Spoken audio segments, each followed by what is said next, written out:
Ibu Suryani Abdullah, Serikandi Anti Jepun. Ibu Suryani adalah seorang pimpinan PKM yang terkenal dan pernah mendapat anugerah Serikandi Anti Jepun.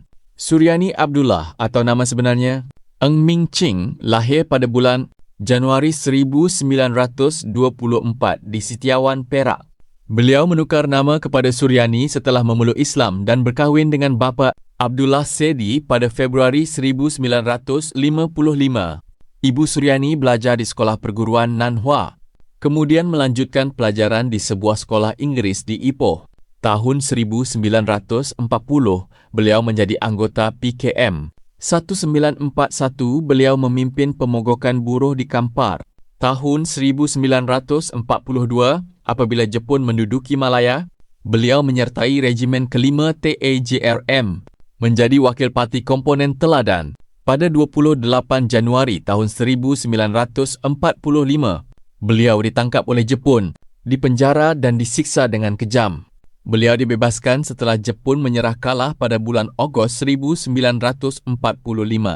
Oleh kerana itu, sebuah sidang antarabangsa yang diadakan di Beijing telah menganugerahkan gelaran Serikandi Anti Jepun kepada beliau. Menjelang kekalahan Jepun, beliau memimpin pasukan propaganda. Di sini beliau berkenalan dengan Abdullah Sidi, Rashid Maidin, Dr. Burhanuddin, Ahmad Bostamam dan lain-lain dan bekerjasama sebagai rakan seperjuangan. Setelah tamat perang, beliau dilantik menjadi wakil PKM Negeri Perak dan menjadi wakil PKM Dalan Kerajaan BMA. 1947, beliau melawat Indonesia, bertemu Presiden Sukarno dan pemimpin PKA. Setelah diisytiharkan Undang-Undang Darurat 1948, beliau dilantik sebagai anggota Jawatankuasa PKM Negeri Johor, kemudian berpindah ke Pahang, bertanggungjawab atas kerja politik dalam Markat Besar Regimen ke-6 merangkap Ketua Pengarah Akhbar Jawatankuasa Negeri Pahang. 1953, beliau bersama-sama Regimen ke-10 melakukan perjalanan jauh ke kawasan sempadan. Beliau bertanggungjawab sebagai Pegawai Penghubung Antara Regimen ke-10 dengan pasukan sesaudara dalam urusan perjalanannya jauh.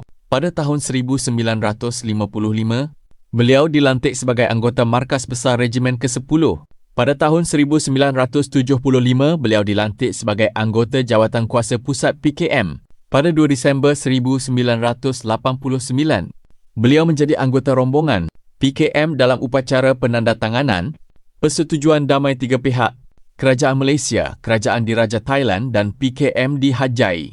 Selepas perdamaian, beliau aktif menyelesaikan bermacam masalah yang timbul dalam proses pembangunan kampung. Beliau pulang ke Rahmatullah setelah bekas prajurit menikmati kehidupan yang baik. Pada 20 Mac 2013 dalam usia 89 tahun, perkahwinannya dengan bapa Abdullah Sedi dikurniakan seorang puteri yang diberi nama Karimas. Bayi ini telah diserahkan kepada satu keluarga masa revolusioner, Mamat Litok dan Mok Nik di Kampung Perah, daerah Weang, Naratiwat untuk dibesarkan. Dalam masa perdamaian, dia sempat menulis 2 buah kenangan untuk generasi baru berupa sejarah, Regimen 10 dan Kemerdekaan, dan sebuah memoir setengah abad dalam perjuangan. Abadilah Ibu Suryani dalam sejarah perjuangan bangsa.